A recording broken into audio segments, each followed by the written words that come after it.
I wedged a peanut in there on him, see if he gets it. So he didn't want to take it by hand. Yeah, he got it. Alright, folks. Quickie talk about Alex Jones. Not like everybody else hasn't, but, you know, for real, a lot of bullshit out there. Alex Jones, I mean, all of these truther channels, they know he was their original eye-opener, you want to say mentor, whatever it is. So you can't really write off the person that was your original your original eye-opener. You know, people try and do it. All of these people that do it, they all got their own issues as well. Dabu and, you know, whoever else and shit. Scariest movie, they've all talked smack, and it's all okay, nothing wrong with it. But you know, you got to weigh him as either a positive or a negative. If he's waking people up every day, you know, we're lucky if we could wake one person up per week. He's definitely waking, we'll say, a minimum of 10 people per day to something, to 5G, to chemtrails, to, you know what, who knows. But, you know, so ultimately he's a positive. But these people took him out. That's freaking crazy. And coincidentally, no one's really talking about, you know, what Jones was putting out. Like I said, I work on a computer a lot, so I'll listen to him every day or so, or every other day, whatever, something or other. And he was talking a lot about Soros. Soros is putting a lot of lawsuits against him, and you know, he does it through front groups. You know, Media Matters and all of these other little groups that he funds may not have his name on. So he was talking nonstop about Soros, said he was a Nazi, woke people up to that fact with the 60 Minutes clip of Soros, you know, saying, hey, you know, that was the best times of my life when I helped the Nazis, you know, round up the Jews. You know, he said that shit. He didn't say, you know, he did it, he didn't want to do it. He said it was the best times of his life. So Jones pointed that out. Roseanne pointed that out, but everybody focused on her tweet about Valerie Jarrett, but in the same breath she tweeted about George Soros like a tweet or so before that. So that seems to be the trigger. Dude seems to have power, his son, whatever, and all of these lackey groups, like I said, you see out protesting on the weekends with their nice made signs and all of their, you know, decorative megaphones and everything. That's all paid for shit. Where's it coming from? You know, and that was one of the beautiful things about Alex Jones, is he sent his people out on the street, Owen Schroyer and whatnot, and those people took shit. The freaking Millie Weaver, you know, that takes balls to do that with a InfoWars microphone. These people are fucked up out there. But they would show the handlers at these events, which is one of the main things people aren't showing. And that's the scary part. It's like a cult. If they go and start talking to somebody and the person's talking to them, a handler comes up in between them and like stands there and says, don't talk to this person. Like, that's a cult. If you're down with the left and you go to events where there's handlers that would prevent you from speaking to somebody, you're in a freaking cult. You need to get the hell out of there. You know, that's because they're trying to control the message, and you know, the left doesn't realize it, but now they're tied to all kinds of shit, the Democrats. They're tied to socialism, they're tied to Antifa, and they're not standing up and saying we're not tied to this. So as long as it's against Trump, they'll take it under their wing, and it's scaring people. It's scaring Democrats. Democrats like, I'm not a socialist, you know, fuck. But you know, Jones is Jones. He's been Jones for a long time. You know, so he talked about Sandy Hook and said whatever, it may not have went down or didn't go down like the way it said it went down. You know, in that breath, if you're going to do that and they're talking about, oh, he promotes conspiracies or this or that, you're going to have to go get every person that talked about 9/11, every person that talked about JFK and doesn't believe the official story. You know, you got 3,500 architects and engineers that don't believe the story for 9/11. You know, so we're going to have to go round them up, pull them out of the collegiate teaching positions, because that's a conspiracy theory, and they're definitely promoting it if they have a group that they signed on to, you know, signed their name on. So, going to have to start rounding up everybody is what it's going to come to. You don't believe the, you know, the official JFK story, that's not much different than, you know, not believing Sandy Hook. I mean, so, you know, Jones said a million times, I'm not saying nobody died, but I'm saying it didn't go down the way it said it supposedly went down. So they take his clips and whatnot, and, you know, but supposedly he's a CIA operative. You know, I got Joe Embriano telling you that. And Joe says that Jones is he's being moved into the next phase of retirement, and they'll move in the next person to replace Jones and whatnot. And he got all the inside scoop. I don't know how Joe gets all this shit, but you know, if you think this is all nice shit that's been going on to Alex Jones, he's on the inside and he gets sued like 3 times a week. Nearly gonna be bankrupted at this point. The dude hustles. I'm not gonna knock him for that. He sells his shit, he promotes his shit constantly, and you know what? I'm glad he does. That lets you see that, you know, there is some legitimacy behind it, and he's not funded by the freaking CIA. Dane Wigington, I want to know what funds him. You don't hear about him working. The only thing you hear is he worked for Bechtel 20 years ago. Meanwhile, he's putting out stuff every day, doing radio shows every week, debating people. Like, if you got a full-time job and you got 2 kids and a wife and a house, you don't have time for all of that. So he doesn't sell t-shirts. He brags about no advertising. We don't sell anything. Where is he getting his money from? That's more suspicious to me than Alex Jones. Not that I'll knock Dane Wigington because he's, you know, against the same shit I am in respect. But, you know, if that doesn't raise an eyebrow, I don't know what does. So you want to say Jones promotes conspiracies? Look at Ancient Aliens.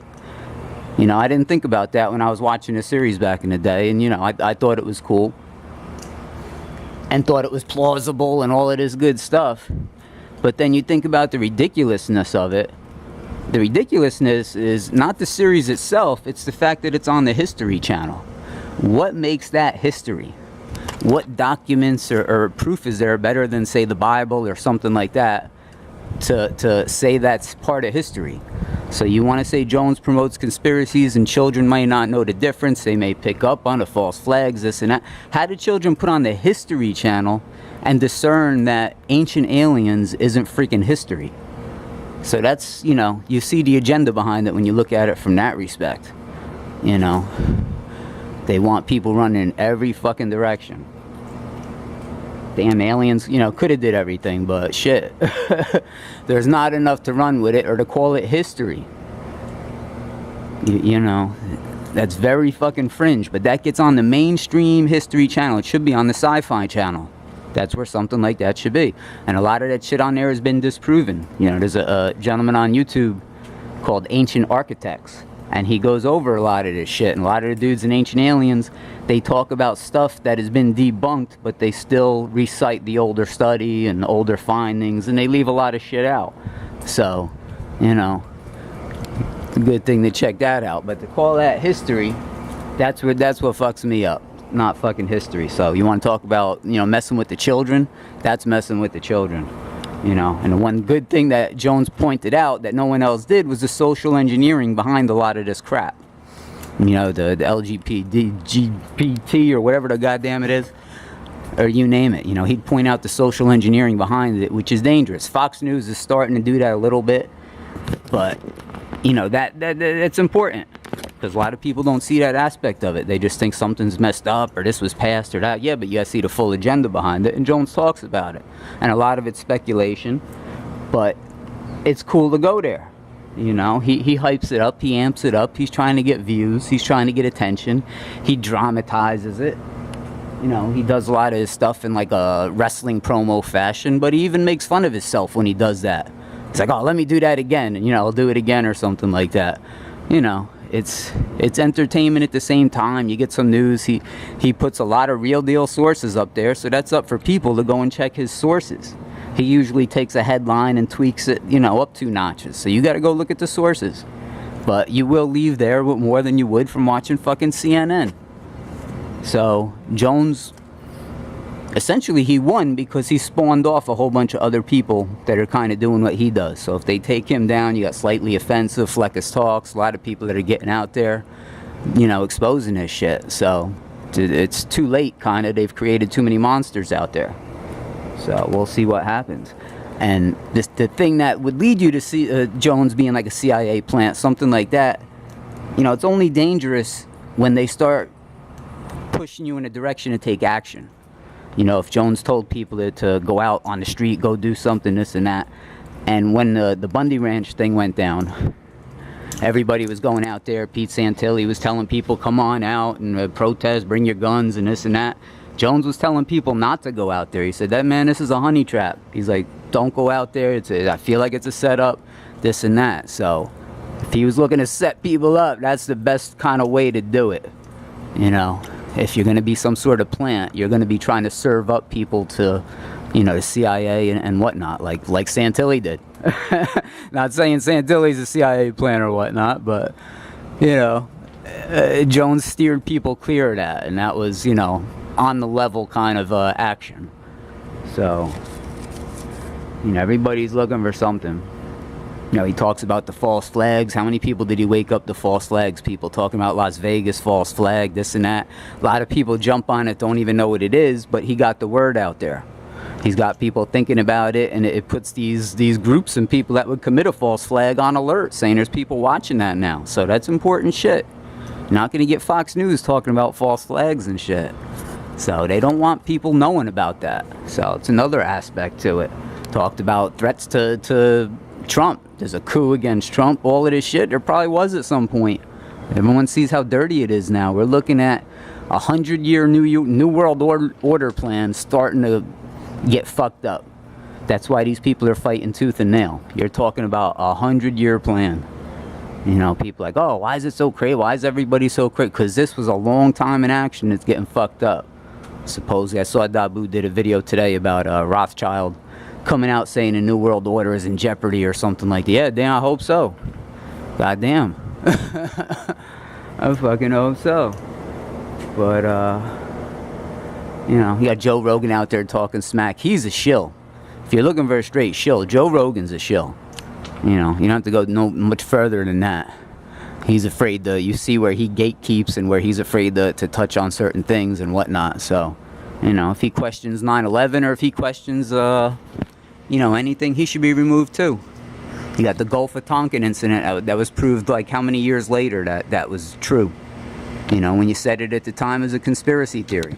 But now it's proven true. False flag to start a war. So, from what Jones is saying now, some of that shit might prove true in 30, 50 years. Who knows? That's why you can't fuck with it like that. You cannot like what he's saying, but to go in there and start pulling people out, this is dangerous shit.